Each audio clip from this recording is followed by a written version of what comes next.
When I'm observing these clouds now, I'm in the egoic state of mind, and although there is a part of me that appreciates, same as some other people, the beauty of clouds, the naturalness, when you look up into the clouds and you spend a little portion of each day admiring the clouds and the sky in any of its configurations, then you have a certain kinship to the world in one respect. But when you have taken DMT and you've seen God in the clouds, or Greek gods in the clouds, and all different sorts of bat-winged creatures and cherubs, as clear as day, as I'm standing here now, fully compass mentis, I would see those creatures lurching across the sky as if Michelangelo had painted them himself. And with that vision, there's a feeling. You see, DMT is almost identical to dopamine. And so when you have a massive influx of dopamine, your ego is diminished and you feel on top of the world. You feel as if you are absolutely blessed for being here. The clouds are just for you. Everything on this beautiful earth is just for you. And it's just the most stunning experience you'd ever have in your life. And that's why I was so drawn to it, and that's why I've partook in it 200 times, and that's why I am very, very desirous to take part in it many, many more times.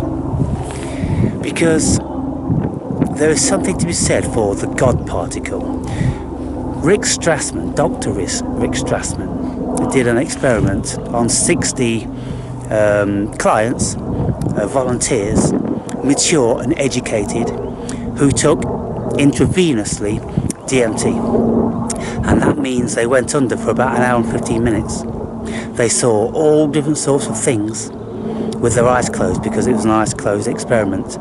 Very, very peculiar and crazy things, other life forms on other planets and all different sorts of stuff.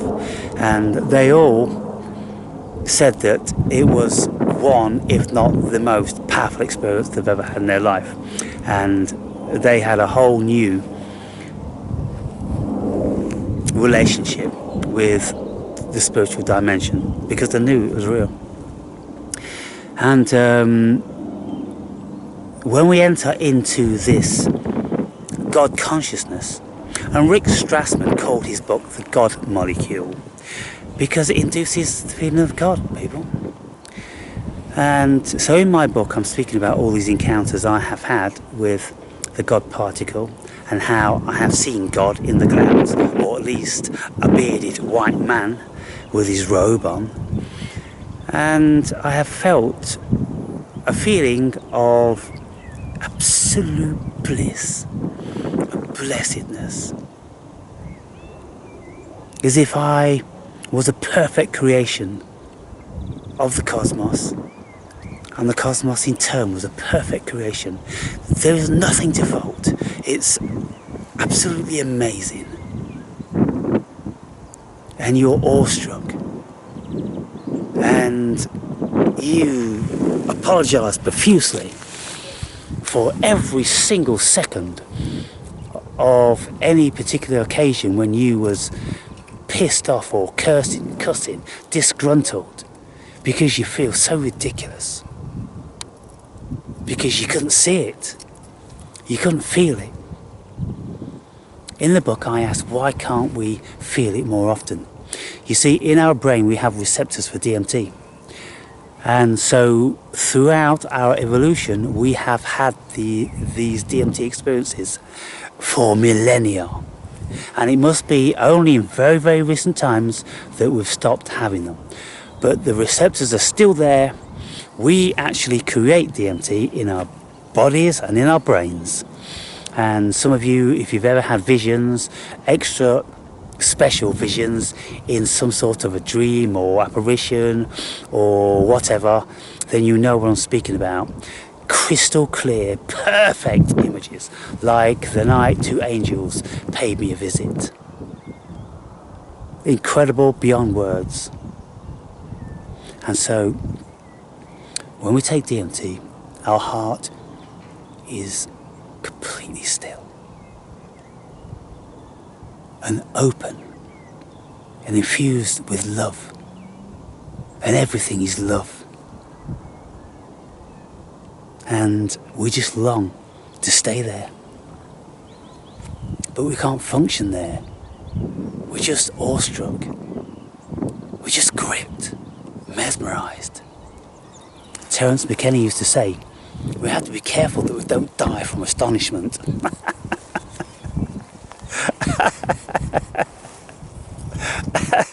Dying from astonishment.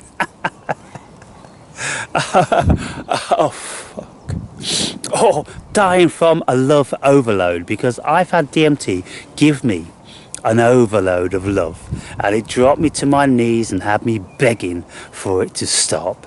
Please stop, I'm only human. I can't stand this God-type consciousness or love. And then when I'm speaking in my book about the occasion Jesus showed me what unconditional love was, I was just a blubbering mess with ecstasy just flowing through my veins. Incredible. And so, in my book, I state emphatically that there is some very, very close connection between DMT, consciousness, and God. There's something, they're all God. They're all God.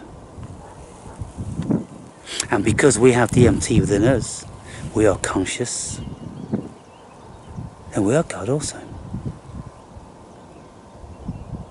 And when we take DMT, it doesn't necessarily tell us that we are God. On one occasion, I was under the impression that I was the creator of everything that ever has been. And that was a closed-eyed DMT experience. Whenever I've had open-eye experiences out in the natural world, I get a feeling that this body, this thing, this experience is blessed. It's a blessing from God. We are God's creation. And I know I scoff a lot, about Yahweh and Jehovah, because there's a lot of scoffing to be accounted for in that Bible book. And of course, lots of it, just doesn't make sense, and it's vile. And so I don't have any adherence to those books or them particular deities. But there is a deity of some sort, and I know without a shadow of a doubt, and we're all part of it. That's the thing. And even on occasions when I haven't taken any DMT, via exercise, when you reach an ecstatic level of joy through exercise, on one occasion the world just sat still. And again, there was clouds up in the sky like this. It was a beautiful, beautiful spring or summer's day, and I was cycling. I just stopped cycling, and I just looked up at the clouds, and all of a sudden it went absolutely still. And the message was that it's all for you, and it's all love. And it doesn't chastise, it doesn't rebuke, it doesn't say, oh, poor you, your ego consciousness can't see it. It doesn't do any of that. When we enter into a specific variety of mental vibration, that's then when we see it. And so I've seen it, people. I've seen it on many times, and I know it's there. And that's why now, every single day I'm in a DMT trip, I'm simply awestruck. Because I've seen that, and I can never unsee it. And it's always just there. It's just out of reach. But if I took some DMT now, poof, I'd be there again. And then that ecstasy would last for several hours in its intensity. But then the residue of that memory would last for much longer. And it's been over 2 years since I've taken any now. And I'm still speaking so profoundly about it. And so, look at what's happening with the clouds. You see that? Wow! You see them there? Wow! Incredible, huh? What's made those? The other clouds are absolutely still and undisturbed. And then we've got these streaks lurching on a higher altitude. But the blueness, people, and the whiteness, and the aliveness, and the stillness. You see, the stillness is motion for me, because it's all happening in that stillness. And that's why when we still our minds, we enter into the kingdom of God.